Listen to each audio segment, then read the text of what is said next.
Hello friends, welcome to mission study.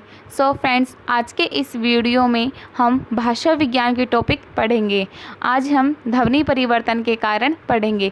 So friends, let's start video शुरू करने से पहले फ्रेंड्स, अभी तक आपने हमारे यूट्यूब चैनल मिशन स्टडी को सब्सक्राइब नहीं किया तो सब्सक्राइब कर लीजिए, लाइक एंड शेयर कर लीजिए और हमें कमेंट बॉक्स में ज़रूर बताइएगा कि आपको हमारे यूट्यूब वीडियोज़ कैसे लगे। So friends, let's start the video. आज का हमारा जो टॉपिक है वो है ध्वनि परिवर्तनस्य कारणानि सोदाहरण व्याख्या। ध्वनि परिवर्तन के बारे में सबसे पहले पढ़ लेते हैं। संसार के समस्त अन्योन्य तत्व पदार्थों की भांति भाषा भी परिवर्तनशील है। अब ध्वनि परिवर्तन में कहा गया है कि संसार के जितने भी पदार्थ हैं, तत्व पदार्थ हैं, वो ध्वनि की भाषा भी परिवर्तनशील है। अब कहा गया है कि जितने भी पदार्थ हैं संसार में वो सभी परिवर्तनशील है, तो भाषा भी परिवर्तनशील है। उसमें यह परिवर्तन सभी स्वर, वाक्य, रूप, अर्थ और ध्वनि पर होता है। अब जो भाषा है, भाषा में किन किन चीज़ों पर परिवर्तन होता है, तो भाषा में 5 चीज़ों पर परिवर्तन बताया गया है। पहला है स्वर, दूसरा वाक्य, तीसरा रूप, चौथा अर्थ और पांचवा ध्वनि। इन 5 चीज़ों पर भाषा में परिवर्तन देखा गया है, परंतु इन सब में ध्वनि परिवर्तन का योग अधिक रहता है। अब इन सब में भी जो परिवर्तन है वो ध्वनि परिवर्तन में अधिक परिवर्तन दिखाई देता है। ध्वनि परिवर्तन के कारणों को 2 भागों में बांटा गया है। अब 2 कारण हैं ध्वनि परिवर्तनों को। पहला जो कारण है वो आंतरिक कारण, दूसरा कारण है बाह्य कारण। सबसे पहले हम बात करेंगे आंतरिक कारण की। आंतरिक कारण भाषिक इकाई को कहेंगे ध्वनि शब्द के भीतर वर्तमान, इसे भाषा वैज्ञानिकरण भी कहा जाता है। अब आंतरिक कारण जो है उसको हम भाषा वैज्ञानिकरण भी कह सकते हैं।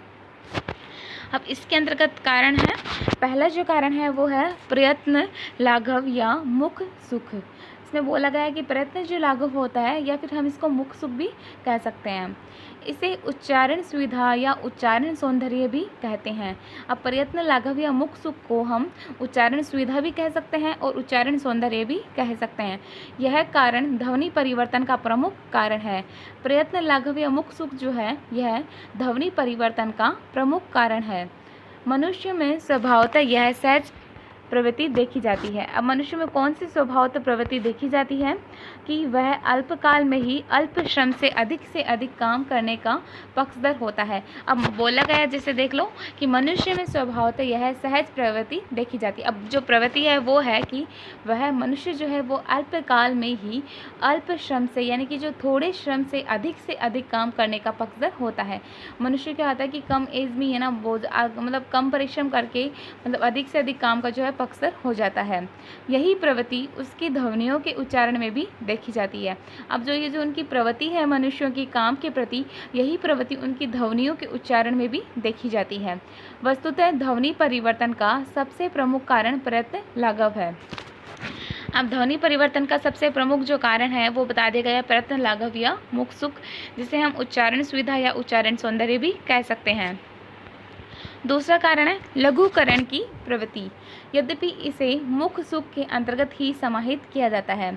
लघुकरण की जो प्रवृत्ति है उसे प्रयत्न, लाघव के अंतर्गत ही समाहित किया जाता है या मुख सुख के अंतर्गत ही समाहित किया जाता है। जो दूसरा जो हमारा कारण है लघुकरण की प्रवृत्ति, यद्यपि इसे मुख सुख के अंतर्गत ही समाहित किया जाता है, पर डॉक्टर कपिल देव द्विवेदी ने इसका पृथक उल्लेख किया है। अब जो डॉक्टर कपिल देव द्विवेदी हैं उन्होंने लघुकरण की प्रवृत्ति का अलग ही उल्लेख किया है। उनके अनुसार लंबे शब्दों का संक्षिप्त या लघु कर दिया जाता है, यह प्राचीन प्रवृत्ति है। अब लघुकरण की प्रवृत्ति में क्या होता है कि लंबे लंबे जो शब्द होते हैं उनको हम संक्षिप्त कर देते हैं या फिर छोटा कर देते हैं या फिर उन्हें लघु यानी कि छोटा कर देते हैं।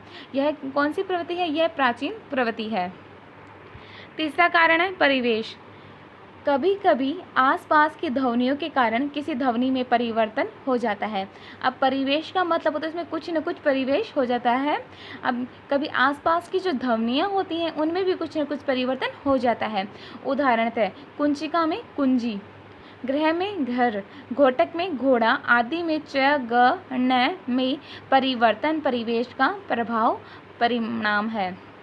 परिवेश में बताया गया है कि उदाहरण लिया गया है कि कुंचिका जो कुंजी होती है उसका जो मतलब वास्तविक नाम था कुंचिका, कुंचिका को जो है बदल कर कुंची कर दिया गया है। ग्रह जो है पहले हम ग्रह बोलते तो अब उसको ग्रह को भी घर कर दिया गया है और घोटक को भी घोड़ा कर दिया गया है। अब आप देखोगे कि कुंचिका में च और ग्रह में ग और घोटक में जो न है में परिवर्तन परिवेश का प्रभाव है। फ्रेंड्स, जो ये च ग ड दिख रहा है ना, इसको संस्कृत भाषा में न संबोधन करेंगे हम। चौथा कारण है श्रुति। यद्यपि हमारे विचार से श्रुति के अंतर्गत आने वाले ध्वनि विकार भी परिवेश के कारण ही हैं। अब जो श्रुति होती है हम कानों से सुनते हैं, उनके अंतर्गत आने वाले जो ध्वनि विकार हैं उनको भी हम परिवेश के कारण ही मानते हैं। पर डॉक्टर द्वारिका प्रसाद सक्सेना ने इसका अलग से उल्लेख किया है। उनके अनुसार श्रुति दो प्रकार की होती है। अब श्रुति जो है वो भी विस्तृत अलग नहीं है, लेकिन उसको परिवेश के ही हम कारण मान लेते हैं। लेकिन जो डॉक्टर द्वारिका प्रसाद सक्सेना है उन्होंने अलग से इसका उल्लेख किया है। उन्होंने श्रुति को दो प्रकार से माना है। पहला जो है वो है पूर्व श्रुति, दूसरा है परश्रुति। पांचवा कारण है अनुकरण की अपूर्णता। भाषा शिक्षा का आधार अनुकरण ही है। अब जो भाषा जो शिक्षा है उसका आधार क्या होगा? अनुकरण होगा, यानी कि उसका अनुकरण करना।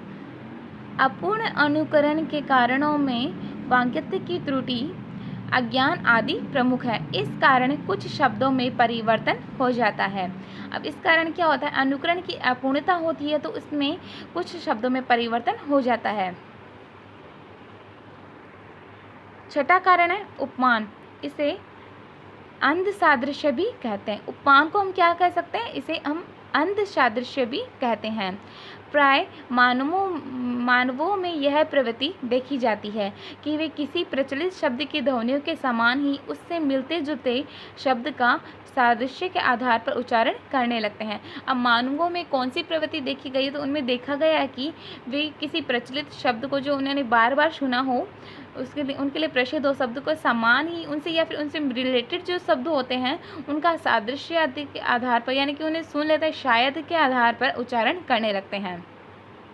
यही प्रवृत्ति उपमान के आधार पर अर्ध सादृश्य भी इसे कहते हैं। तो इसके आधार पर इनकी देखी गई है मानवों की। सातवां है अशिक्षा। सातवां कारण है अशिक्षा। यद्यपि इसके प्रभाव का कारण अनुकरण की अपूर्णता ही है। अशिक्षा का जो प्रभाव है, प्रभाव का कारण है वो है अनुकरण की अपूर्णता। पर डॉक्टर कपिल देव द्विवेदी ने इसका उल्लेख करते हुए कहा है कि अशिक्षा या अज्ञान के कारण ध्वनियों में परिवर्तन हो जाता है। अब डॉक्टर कपिल देव द्विवेदी जी वो मानते हैं कि अशिक्षा जो है या अज्ञान के कारण ध्वनियों में परिवर्तन हो जाता है। आठवां कारण है भावावेश। प्रेम, घृणा, क्रोध, भय के आवेश में शब्दों में परिवर्तन होकर ध्वनि विकार होना स्वाभाविक है। अब हमें चार चीज़ें बताई गई हैं। प्रेम जो है, प्रेम के बाद घृणा, घृणा के बाद क्रोध, क्रोध के बाद भय। इनके आवेश में शब्दों में परिवर्तन होकर ध्वनि विकार होना स्वाभाविक है। कारण यह है कि इस स्थिति में उच्चारण का शुद्ध होना कठिन हो जाता है।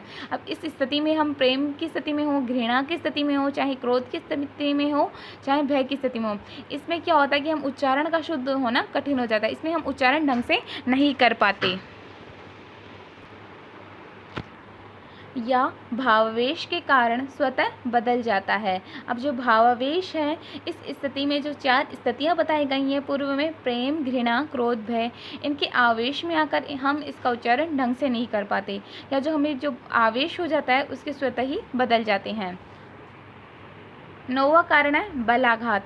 डॉक्टर द्वारिका प्रसाद सक्सेना के अनुसार प्राय यह देखा जाता है कि किसी शब्द के बोलने में जिन ध्वनियों का उच्चारण बलपूर्वक किया जाता है वे तो सबल होने के कारण जीवित रह जाती है, किंतु उनकी पार्श्ववर्ती ध्वनियाँ निर्बल होने के कारण कालांतर में बदल जाती हैं। अब जो बल आघात हो जाता है, डॉक्टर द्वारिका प्रसाद ने भी इसका खंडन करते हुए बताया है कि प्राय यह देखा जाता है कि किसी शब्द के बोलने में जिन ध्वनियों का उच्चारण बलपूर्वक किया जाता है, अब हम किसी शब्द को बोल रहे हैं और हमसे वह बलपूर्वक बुलाया गया है शब्द, वे तो सबल होने के कारण जीवित रह जाते। अब जो शब्द हैं वो जीवित तो रह जाएंगे सबल होने के कारण, किंतु उनकी पार्श्ववर्ती ध्वनियाँ निर्बल होने के कारण कालांतर में बदल जाती हैं। अब जो वो शब्द हैं वो हमसे पार्श्ववर्ती जो मतलब हमसे बलपूर्वक बुलाए गए हैं तो वो पार्श्ववर्ती ध्वनियाँ निर्बल होने के कारण कालांतर में बदल दी जाएंगी।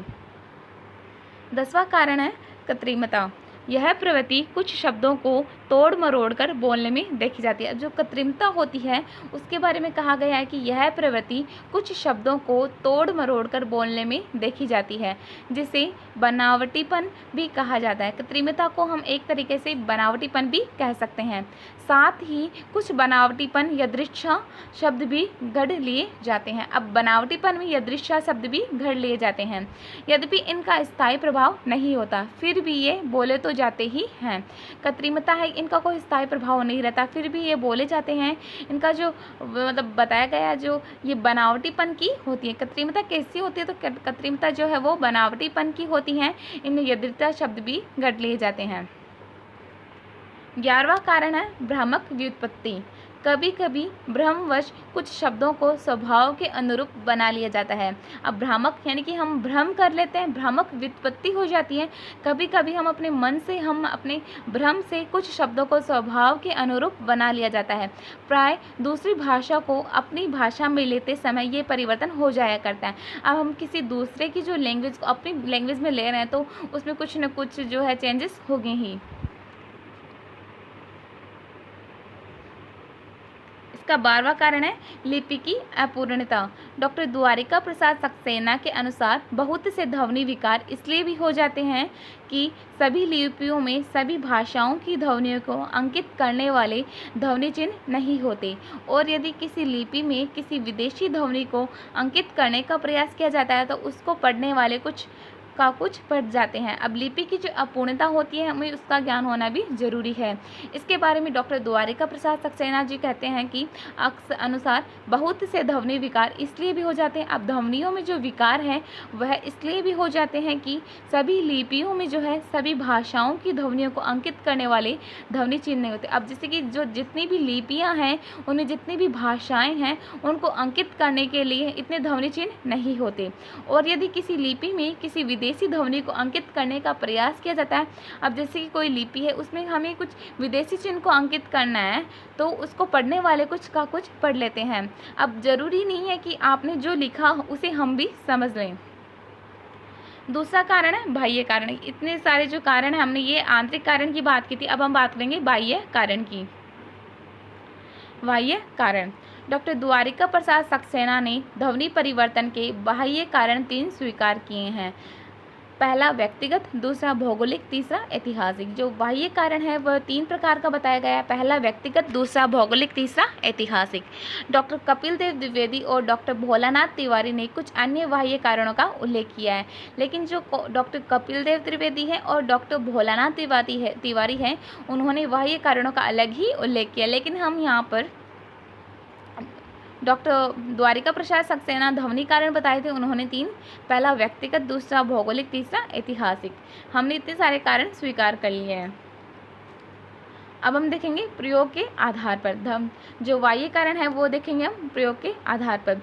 यह परिवर्तन शब्द प्रयोग के आधार पर होता है। अब इसमें हम प्रयोग करेंगे शब्द प्रयोग के आधार पर ही होता है। शब्दों के कई भेद किए जाते हैं, परिभाषिक, अर्ध परिभाषिक, सामान्य, आधारभूत, माध्यमिक, उच्च, सक्रिय तथा निष्क्रिय। इसके भी 2 रूप हैं। पहला है परिभाषिक शब्द, दूसरा आधारभूत शब्दावली। इसी के साथ आज का हमारा ये वीडियो कंप्लीट होता है। Thanks for watching friends.